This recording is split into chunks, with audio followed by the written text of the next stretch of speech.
Hello friends, study with TG point में आपका स्वागत है। आज हम फिर से आपके सामने हिंदी ग्रामर के प्रीवियस क्वेश्चंस का ये सेट लेकर आए हैं। आशा है आपको पसंद आएगा। अगर आप चैनल पर नए हैं तो प्लीज़ इस चैनल को सब्सक्राइब कीजिए और साथ साथ बेल आइकन भी प्रेस कर लीजिए ताकि नेक्स्ट जो भी वीडियोस आती हैं उन सबकी नोटिफिकेशन टाइम टाइम आपके पास पहुँचती रहे। हम हिंदी ग्रामर के ओल्ड प्रीवियस क्वेश्चन को यहाँ पर प्रैक्टिस फॉर्म में करते हैं। आइए शुरुआत करते हैं आज के इन क्वेश्चन की। सबसे पहले हमारा क्वेश्चन है, ओ औ किस प्रकार के वर्ण हैं? तालव्य, दंतोष्ठ है, मूर्धन्य या कंठोष्ठ है? अगर हम ओ और औ की बात करते हैं तो ओ और औ जो कि हमारा ओ किसके मेल से बना है? ये हमारा अ प्लस ऊ के मेल से बना है। तो अ प्लस ऊ के मेल से बनने से अ हमारा किसके अंतर्गत आता है? अ हमारा कंठ के अंतर्गत आता है और ऊ हमारा किसके अंतर्गत आता है? ओष्ठ के अंतर्गत। तो ऊ हमारा ओष्ठ के अंतर्गत आता है। तो यहाँ जो हमारा क्वेश्चन चला जाएगा ये किसके साथ चला जाएगा? ये हमारा चला जाएगा कंठोष्ठ, यानी कि हमारा ऑप्शन कंठोष्ठ यहाँ पर करेक्ट होगा। ओ और औ किस प्रकार के वर्ण होंगे? ये हमारे कंठोष्ठ वर्ण होंगे। नेक्स्ट,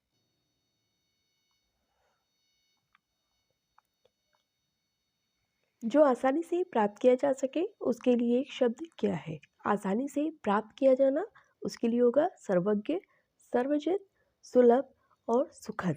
तो सर्वज्ञ जो सभी जगह पर पहुंच सके या सभी जगह के लिए आता है सर्वज्ञ। सर्वजित कुछ नहीं होता है। सुखद जो सुख देने वाला हो और सुलभ जो आसानी से प्राप्त किया जा सके। इसलिए जो हमारा ऑप्शन चला जाएगा ये चला जाएगा सुलभ। जो आसानी से प्राप्त किया जा सके वो होता है सुलभ। नेक्स्ट, किस प्रकार को सोवियत लैंड नेहरू पुरस्कार से सम्मानित किया गया? किस कवि को सोवियत लैंड नेहरू पुरस्कार से सम्मानित किया गया?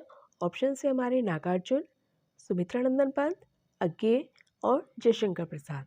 तो यहाँ हमारा आंसर चला जाएगा सोवियत लैंड नेहरू पुरस्कार, जो कि सुमित्रानंदन पंत जी के लिए जाता है। हमारा ऑप्शन चला जाएगा सुमित्रानंदन पंत। नेक्स्ट, हिंदी में वचन होते हैं। हिंदी में वचन कितने प्रकार के होते हैं? 3, 5, 2 या 4। तो हिंदी में जो वचन होते हैं वो कितने होते हैं? ये होते हैं हमारे 2 प्रकार के। कौन कौन से होते हैं? एक वचन और बहुवचन। जबकि अगर संस्कृत की हम बात करते हैं तो संस्कृत में कितने जाते हैं? हिंदी में जैसे 2 होते हैं, एक वचन बहुवचन, और संस्कृत में एक वचन द्विवचन और बहुवचन। तो हमारा ये ऑप्शन चला जाएगा 2 के साथ। हिंदी में 2 प्रकार के वचन होते हैं। नेक्स्ट, निम्नलिखित में से कौन सा शब्द दोनों वचनों में समान रहता है? मतलब दोनों वचन, एक वचन और बहुवचन, इन दोनों ही वचनों में इसकी कंडीशन सेम रहती है। कथा, लता, सरसों और कुटी। अब अगर हम देखते हैं कथा को, अगर हम वचन इसका चेंज हमें करना है तो कथा का कथाएं होता है, लता का लताएं होता है, सरसों और कुटी को हम कुटिया भी कहते हैं। जबकि सरसों एक ऐसा शब्द है जो कि एक वचन और बहुवचन दोनों ही रूप में, दोनों ही कंडीशन में सेम रहता है। तो इसलिए हमारा जो ऑप्शन चला जाएगा कि कौन सा शब्द दोनों वचनों में समान रहता है, तो ये होगा हमारा सरसों, जो कि एक वचन और बहुवचन दोनों ही वचनों में एक जैसा रहता है। नेक्स्ट, प्रस्थान का विलोम।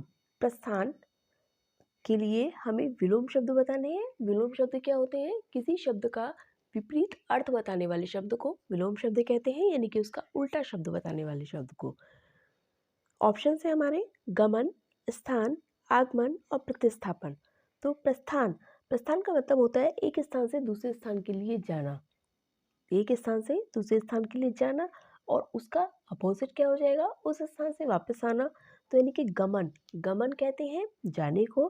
स्थान किसी विशेष स्थान के बारे में अगर बात की गई है तो किसी जगह के लिए स्थान शब्द आता है। प्रतिस्थापन भी नहीं होगा। जबकि यहाँ आगमन, किसी जगह से आना, तो वो आगमन होता है। प्रस्थान जाना होता है, आगमन आना होता है। हमारा ऑप्शन चला जाएगा यहाँ आगमन के साथ। नेक्स्ट, अयादी संधि है, इसमें हमें ये बताना है कि अयादी संधि कौन सी है। उद्धरण योग, अप प्लस च तथा धन एव और 9+1। यहाँ पे 9+1 नहीं होगा, 9+1 होगा, ये यहाँ पे 1 होगा।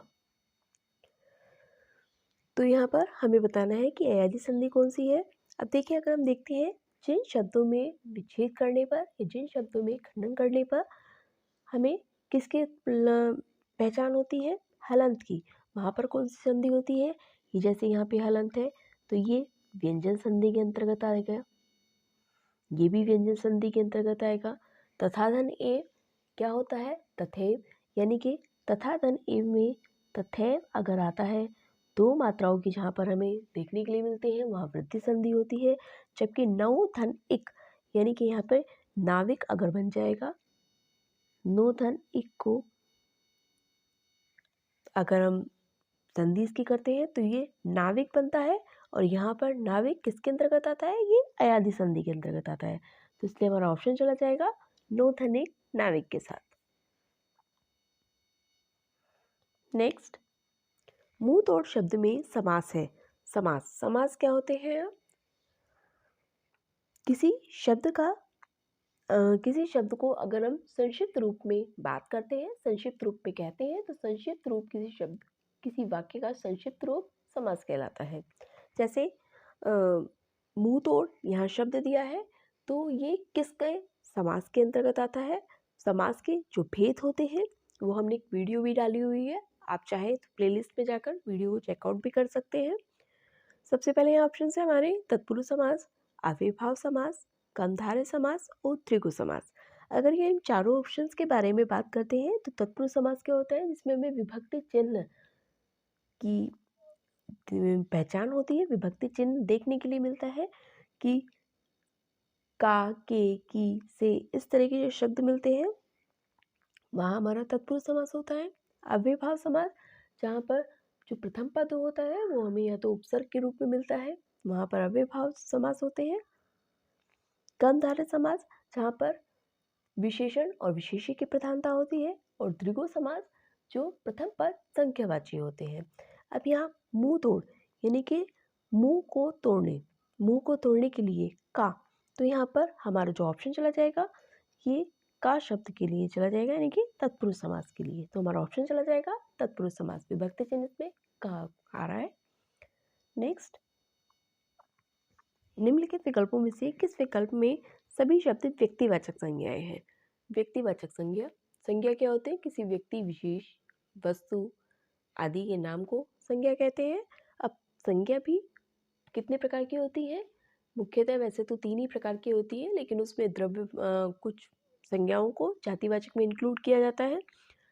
अब मेन जो होती है व्यक्तिवाचक, जातिवाचक और भाववाचक, उसमें द्रव्यवाचक और समूहवाचक भी आती हैं।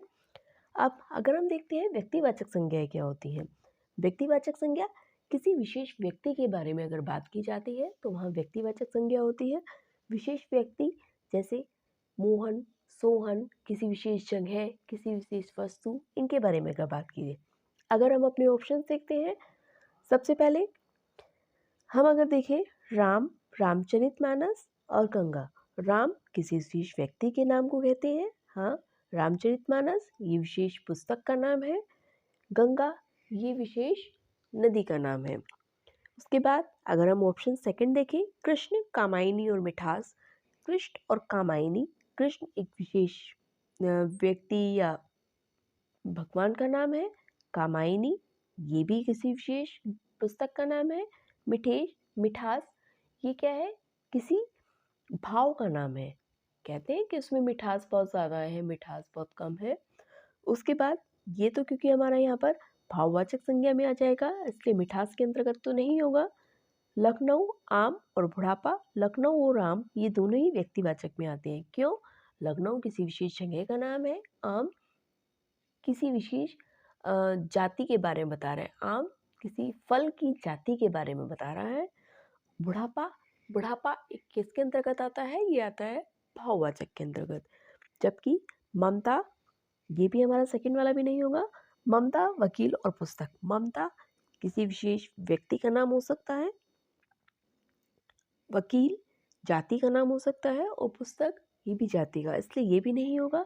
तो हमारा ऑप्शन जो चला जाएगा ए राम, रामचरितमानस और गंगा, क्योंकि राम किसी विशेष व्यक्ति का नाम है, रामचरितमानस पवित्र ग्रंथ का नाम है और गंगा एक नदी का नाम है। इसलिए नेक्स्ट, पथ्यावत महाकाव्य कौन सी भाषा में लिखा गया है? जो पथ्यावत महाकाव्य है ये कौन सी भाषा में लिखा गया है? राजस्थानी, अवधी, ब्रज और खड़ी बोली। तो ये हमारा लिखा गया है अवधी भाषा में। तो हमारा ऑप्शन चला जाएगा बी, अवधी। नेक्स्ट, निम्नलिखित में से किस शब्द में तद्धित प्रत्यय लगा हुआ है? तद्धित प्रत्यय क्या होते हैं? अब प्रत्यय दो प्रकार के होते हैं, कृत प्रत्यय और तद्धित प्रत्यय। कृत प्रत्यय कौन से होते हैं? जो क्रिया शब्दों के साथ प्रयोग किए जाते हैं, और तद्धित प्रत्यय जो संज्ञा सर्वनाम शब्दों के साथ होते हैं। जैसे इसमें हम देखते हैं पट, अन्य, गंतव्य, कृपालु और हंसोड़। तो हमारा जैसे यहाँ पे पठ यानी कि पढ़ना, पढ़ना शब्द क्या है? क्रिया शब्द, इसलिए नहीं होगा क्योंकि कृत प्रत्यय में के अंतर्गत आएगा। गंतव्य जाने के लिए गम धातु के साथ लगा गया है, इसलिए ये भी नहीं आएगा, गम जाने के लिए आता है। कृपालु और हंसोड़, कृपालु में कृपाधन आलू, तो यहाँ पर कृपालु शब्द ये हमारा हो सकता है। हंसोड़ भी नहीं होगा, तो इसलिए हमारा ऑप्शन चला जाएगा कृपालु, बी कृपालु, क्योंकि कृपा धनालु कृपा शब्द कोई भी कृत प्रत्यय के अंतर्गत नहीं आएगा। नेक्स्ट, निम्न में सर्वनाम शब्द है, हमें इसमें सर्वनाम शब्द बताने हैं। सर्वनाम शब्द कौन से होते हैं? वे शब्द जो संज्ञा शब्दों के स्थान पर प्रयोग किए जाते हैं सर्वनाम शब्द होते हैं। सबसे पहले हमारे ऑप्शन है नींद, रोग, सफाई और कौन। तो नींद, सफाई और रोग ये शब्द नहीं होंगे, हमारा ऑप्शन चला जाएगा ये कौन के अंतर्गत चला जाएगा। और कौन किस प्रकार का सर्वनाम है? कौन है हमारा प्रश्नवाचक सर्वनाम। नेक्स्ट, निम्न शब्दों में एक वचन है प्राण, दर्शन, ओट और तेल। तो इसमें एक वचन शब्द हमें बताना है। प्राण और ओट और दर्शन और तेल में जो हमारा शब्द है प्राण, ओट और दर्शन, ये तीनों ही हमेशा बहुवचन के रूप में प्रयोग किए जाते हैं, जबकि तेल शब्द हमेशा एक वचन के रूप में प्रयोग किया जाता है। तो हमारा ऑप्शन चला जाएगा तेल के साथ। नेक्स्ट, दीर्घ संधि, गुण संधि, वृद्धि संधि, यण संधि और अयादि संधि। संधि के किस मूल भेद के अंतर्गत सन्निहित है? व्यंजन संधि, स्वर संधि, विसर्ग संधि और उपयुक्त में से कोई नहीं। तो अगर हम देखते हैं स्वर संधि के 5 प्रकार होते हैं। कौन कौन से?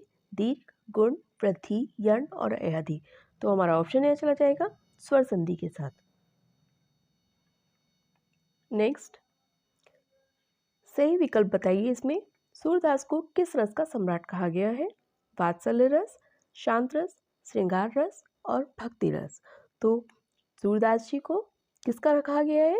वात्सल्य रस का। तो हमारा ऑप्शन यहाँ चला जाएगा वात्सल्य रस के साथ। नेक्स्ट, निम्न में से कौन सा शब्द विदेशी है?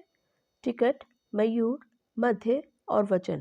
तो इनमें से जो हमारा शब्द विदेशी शब्द है ये हो जाएगा टिकट।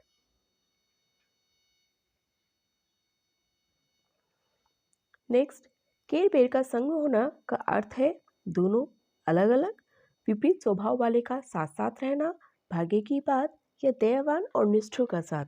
तो यहाँ पर जो हमारा ऑप्शन चला जाएगा विपरीत स्वभाव वालों का साथ साथ रहना, यानी कि केर बेर का संग होना, विपरीत स्वभाव वाले व्यक्तियों का एक साथ में होना, ये हमारा ऑप्शन चला जाएगा। अनिश्चयवाचक सर्वनाम का करण कारक बहुवचन रूप होगा। अनिश्चयवाचक सर्वनाम क्या होते हैं और करण कारक से हम क्या समझते हैं? तो अनिश्चयवाचक सर्वनाम क्या होते हैं? जिन सर्वनाम शब्दों से हमें किसी चीज़ की या किसी वस्तु की निश्चितता का ना पता चले वहाँ अनिश्चयवाचक सर्वनाम होते हैं। जबकि करण कारक के अंतर्गत करण में हम अगर कारक देखते हैं तो उसमें में से यानी कि से किसी चीज़ को अगर साधन के रूप में हम प्रयोग करते हैं तो वहाँ करण कारक को प्रयोग किया जाता है। अब इसमें अगर हम देखते हैं किन्हीं को नहीं, ये कर्म कारक में आएगा। किन्हीं की, किन्हीं का, तो यहाँ पर किन्हीं से यानी कि साधन के रूप में हम किसका प्रयोग करते हैं, से शब्द का। तो हमारा ऑप्शन है चला जाएगा किन्हीं से, सी किन्हीं से, जो कि बहुवचन के रूप में अनिश्चयवाचक सर्वनाम के करण कारक बहुवचन के रूप में प्रयोग होता है। नेक्स्ट, कौन सा शब्द कमल का पर्यायवाची नहीं है? कमल का पर्यायवाची पंकज, अंबुज, वारिद और पदम। तो कमल का पर्यायवाची होगा वारिद। तो हमारा ऑप्शन चला जाएगा सी, वारिद। नेक्स्ट, नास्तिक का अर्थ है भगवान को न मानने वाला, अपने आप पर भरोसे वाला, पूजा न करने वाला या मूर्ति पूजा के विरोधी। तो नास्तिक ये हमारा शब्द मुहावरों से है या इस वाक्यांश के लिए एक शब्द से है। तो जो नास्तिक वह व्यक्ति होता है जो ईश्वर में विश्वास नहीं रखता है, यानी कि भगवान को न मानने वाला नास्तिक होता है। जबकि अगर हम बात करते हैं ईश्वर को मानने वाला, तो वो आस्तिक होता है। हम यहाँ पे एक वर्ड से बाकी वर्ड्स को भी हम कनेक्ट करके देखते हैं। नेक्स्ट, सांख्य और मीमांसा की गणना किस में होती चली आती है? तो सांख्य और मीमांसा की गणना किस में? ये होती आई है नास्तिक दर्शन में। नेक्स्ट, संज्ञा का भेद नहीं होता है। संज्ञा का भेद कौन कौन सा नहीं होता है, इस पे हम अभी बात करके आए हैं। व्यक्तिवाचक, जातिवाचक, भाववाचक, ये तीनों ही संज्ञा के भेद होते हैं। जबकि निजवाचक किसके अंतर्गत आता है? ये आता है सर्वनाम के अंतर्गत। तो इसलिए हमारे यहाँ निजवाचक इसका ऑप्शन नहीं होगा।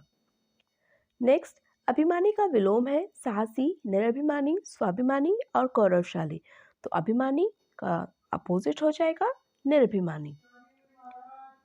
नेक्स्ट, ये हमारा ऑप्शन है संधियाँ 3 प्रकार की होती हैं। निम्नलिखित में से कौन सा एक संधि का प्रकार नहीं है? फर्स्ट, स्वर संधि, व्यंजन संधि, विषयक संधि और अनुस्वार संधि। तो संधियाँ जैसे अभी बताया इसमें 3 प्रकार की होती हैं। कौन कौन सी? स्वर संधि, व्यंजन संधि और विसर्ग संधि। जबकि अनुस्वार संधि जो है ये संधि के अंतर्गत नहीं आती है।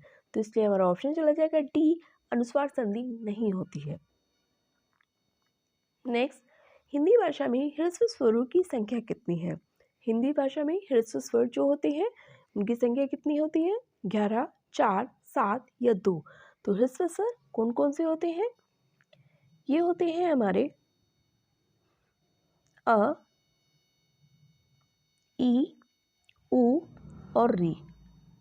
तो ये 4 प्रकार होते हैं, इसलिए जो हमारा ऑप्शन चला जाएगा बी, 4 के साथ। हिंदी भाषा में 4 प्रकार के ह्रस्व स्वर होते हैं। इनमें क्या होता है? इनमें उच्चारण में कम से कम समय लगता है। नेक्स्ट, सो तोड़े पीठ पट श्याम सलोने गात, मनो नीलमणि शैल पर आता प्रियो प्रभात। इन पंक्तियों में हमें अलंकार बताना है कि अलंकार कौन सा है? अनुप्रास, उपमा, रूपक और उत्प्रेक्ष। तो जहाँ पर मनु मानहु, जनु जानहु शब्द देखने के लिए हमें मिलते हैं, वहाँ उत्प्रेक्षा अलंकार होता है। तो हमारा ऑप्शन चला जाएगा डी, उत्प्रेक्षा के साथ। नेक्स्ट, विदेशित शब्द है चश्मा, जीभ, जूता और वायु। तो यहाँ हमारा विदेशित शब्द जो कि चला जाएगा चश्मा के साथ। नेक्स्ट, निम्न शब्दों में से एक वचन है प्राण, ओट, दर्शन और तेल। तो यहाँ एक वचन शब्द हमें बताना है जो कि हमारा तेल चला जाएगा। ये भी हम करके आए, शायद रिपीट हो गया है क्वेश्चन। ये प्राण, ओट और दर्शन ये हमेशा ही बहुवचन के रूप में प्रयोग किए जाते हैं। नेक्स्ट, देशभक्ति में कौन सा समास है? समास हमें बताना है देशभक्ति। पहले तो हम किसी भी चीज वर्ड को अगर हमें समास उसका चेकआउट करना होता है तो हम उसका वर्ड का विच्छेद कर लेते हैं। विच्छेद करने पर हमें खुद से पता चलता है कि इसमें कौन सा विभक्ति चिन्ह है। उसी के बेसिस पर हम अपने ऑप्शन को सिलेक्ट कर सकते हैं। जैसे देशभक्ति, देश के लिए भक्ति। तो के लिए शब्द अगर आता है तो के लिए किसके अंतर्गत आता है? अव्यय भाव में भी नहीं आएगा, बहुप्रिय भी नहीं आएगा, द्वंद्व भी नहीं आएगा, तत्पुरुष। क्योंकि जहाँ पर भी हमें विभक्ति चिन्ह देखने के लिए मिलता है वहाँ तत्पुरुष समास होता है। तो हमारा ऑप्शन चला जाएगा देश के लिए भक्ति, यानी कि के लिए शब्द के साथ हम तत्पुरुष समास के साथ जाएंगे। तो यहाँ हमारा ऑप्शन चला जाएगा तत्पुरुष समास के साथ। नेक्स्ट, 2 बार जन्म लेने वाला वाक्य के लिए सही शब्द का चयन कीजिए। 2 बार जन्म लेने वाला, उद्भिज, स्वयंभू, द्विज या भूमिज। 2 बार जन्म लेने वाला, उसके लिए चला जाएगा द्विज शब्द। तो यहाँ हमारा ऑप्शन चला जाएगा सी, द्विज। 2 बार जन्म लेने वाला द्विज, ये होता है वाक्यांश के लिए एक शब्द। नेक्स्ट, ये थे हमारे आज तक के क्वेश्चंस। आशा है आपको पसंद आए होंगे। अगर आप चैनल पर नए हैं तो प्लीज़ प्लीज़ प्लीज़ चैनल को सब्सक्राइब कर लीजिए और साथ साथ बेल आइकन को भी प्रेस कीजिए, ताकि नेक्स्ट जो भी वीडियोस आती हैं उन सब की नोटिफिकेशन टाइम टाइम आपके पास पहुंचती रहे और आप अपनी प्रैक्टिस को कंटिन्यू करते रहें। जितने भी प्रीवियस ईयर क्वेश्चंस होते हैं ये सभी हमें बहुत हेल्पफुल होते हैं करने के लिए, इसलिए हम और प्रीवियस ईयर क्वेश्चंस को ही अपनी प्रैक्टिस फॉर्म में लाते हैं, ताकि हमारी कंटिन्यू प्रैक्टिस, रिवीजन भी होता रहे और हमारे प्रीवियस ईयर क्वेश्चंस भी होते रहे। अगर आपने अभी तक चैनल को सब्सक्राइब नहीं किया है तो प्लीज़ कर लीजिए और साथ साथ वीडियो को ज़्यादा से ज़्यादा शेयर भी कीजिए, ताकि हमें भी मोटिवेशन मिले, हम भी आगे मोटिवेट हों आगे और वीडियोस लेके आने के लिए और आपकी और सबकी प्रैक्टिस को कंटिन्यू कराने के लिए। मिलते हैं हम नेक्स्ट वीडियो में, तब तक के लिए थैंक यू।